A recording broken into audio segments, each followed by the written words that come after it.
जनवरी की ठंडी रात में यह घटना घटी। उस रात को हमने बहुत भूलने की कोशिश की, लेकिन उस बात को हम अपने दिमाग से नहीं निकाल सके। वह शनिवार का दिन था और हम तीनों, संजू, अजय और जीतू यानी कि मैं, पूरे दिन एक साथ खूब मजा कर रहे थे। रात के 10 बज रहे थे। हम संजू के घर पर थे। बातें करके, गेम खेलकर और चुटकुल्ले सुनाकर अपना समय गुजार रहे थे। अजय ने पूछा कि डिनर के लिए क्या प्लान है। संजू ने कहा कि वह एक नई जगह जानता है जो अभी कुछ दिन पहले ही खुली है और वहाँ का खाना बहुत ही अच्छा है। प्रीतम का ढाबा। प्रीतम का ढाबा शहर के बाहरी इलाके में स्थित था। संजू की घर से कम 1 घंटे की ड्राइव। हमने ज़्यादा बहस नहीं की और आगे बढ़ने का फैसला किया। संजू ने अपनी होंडा एकॉर्ड की चाबी उठाई और हम लगभग 10:30 बजे प्रीतम का ढाबा की ओर चले गए। हम ढाबा पर पहुंचकर हमने खाना, तब तक रात के 12 बज चुके थे जब हम खाना खा चुके। घर को वापस आने के लिए हम कार में बैठ गए और मैं संजू के साथ अपनी पैसेंजर सीट पर और अजय पीछे की सीट पर अकेले। 10 मिनट बीत गए और मुझे एहसास हुआ कि संजू ने गलत रास्ता ले लिया है। संजू से मैंने पूछा तो उसने बोला कि यह शॉर्टकट है। सड़क सुनसान थी क्योंकि उसके चारों ओर केवल दलदल थी। यह कोई सामान्य रात नहीं थी। वहाँ का तापमान 12 डिग्री के आसपास था।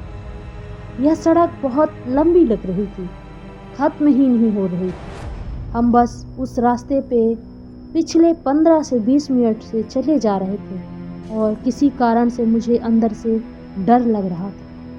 12:30 बजे हम दलदलों से घिरे एक खूंखार सड़क के बीच में थे और हमारी कार धीमी होने लगी। कुछ झटके के साथ बीच में ही रुक गई। क्या हुआ संजू? मैंने पूछा। रुको, मैं देखता हूँ, उसने जवाब दिया। संजू ने बोनट खोला और जांचने लगा कि समस्या क्या है। मैं कार में बैठा था कि अजय ने कहा, मुझे पेशाब लगी है, और कहते हुए कार से बाहर निकल गया। संजू इंजन का काम खत्म करके गाड़ी में बैठ गया। शायद प्रॉब्लम सॉल्व हो गया। उसने मुझसे पूछा, अजय कहाँ है? वह पेशाब करने गया है, मैंने कहा। अजय वापस आकर गाड़ी में बैठ गया।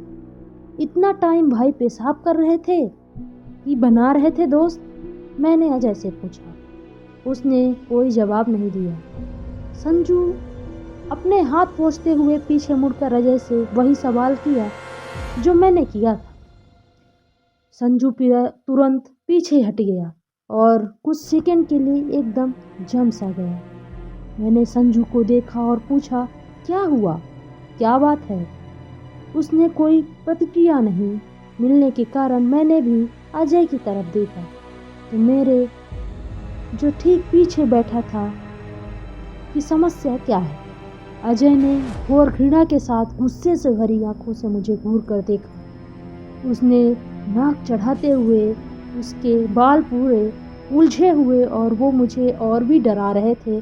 उसकी आंखें कुछ अलग ही थी, ब्राउन रंगी चटाक आंखें, जबकि अजय की हकीकत में काली आंखें हैं और उसने लेंस नहीं पहन रखा था। सिर्फ 5 सेकंड के बाद ही अजय ने अपने हाथ से अपनी गर्दन दबाना शुरू कर दिया और वह चिल्ला रहा था। वह लड़की की आवाज़ में चिल्ला रहा था। उसकी आंखें बंद हो गई। भगवान, वह इतनी भयानक चीख थी, मुझे आज भी डराती है। संजू और मैं कार से बाहर निकले। मैंने पीछे का दरवाज़ा खोला और अजय को खुद का गला दबाने से रोकने की कोशिश की। तभी उसने मुझे अपने बाएं हाथ से धक्का दिया और कम से कम 4-5 फुट दूर मैं जा गिरा। शारीरिक रूप से सामान्य दिन में अजय के लिए ऐसा कर पाना संभव नहीं था। संजू ने मुझे उठाने में मदद की। हम दोनों अपने दोस्त के लिए सदमे और डर में थे। हम क्या करें? संजू ने पूछा। मैं कार के अंदर गया और डैशबोर्ड पर रखे भगवान गणेश की छोटी मूर्ति को ले आया। मैं संजू को मूर्ति और पानी की बोतल दी। हमने फिर से पीछे के दरवाजे खोले।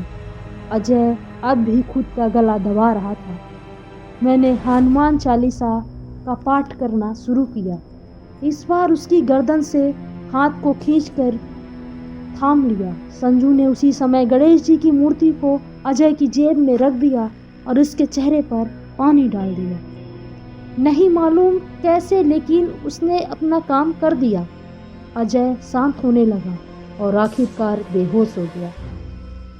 संजू और मैं अभी भी सदमे में थे और यह पता लगाने की कोशिश कर रहे थे कि पिछले 15 मिनट में क्या हुआ था। मैंने संजू को तुरंत संकेत दिया कि हमें अभी तुरंत यहाँ से निकलना चाहिए।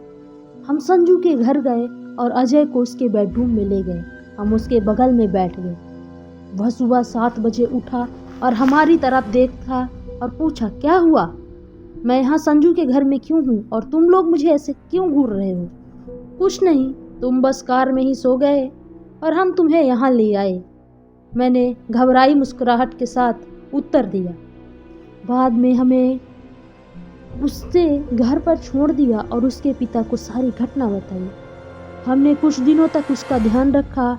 उससे अब भी कोई प्रॉब्लम तो नहीं है, लेकिन वह ठीक लग रहा था। उसके पिता ने हमें धन्यवाद दिया और हमें इस घटना को भूलने के लिए कहा और फिर कभी इस पर चर्चा नहीं करने को कहा। हमने कभी किसी के साथ इस चर्चा को नहीं की, लेकिन उस रात को नहीं भूल सके। शायद इसे भूल नहीं पाएंगे।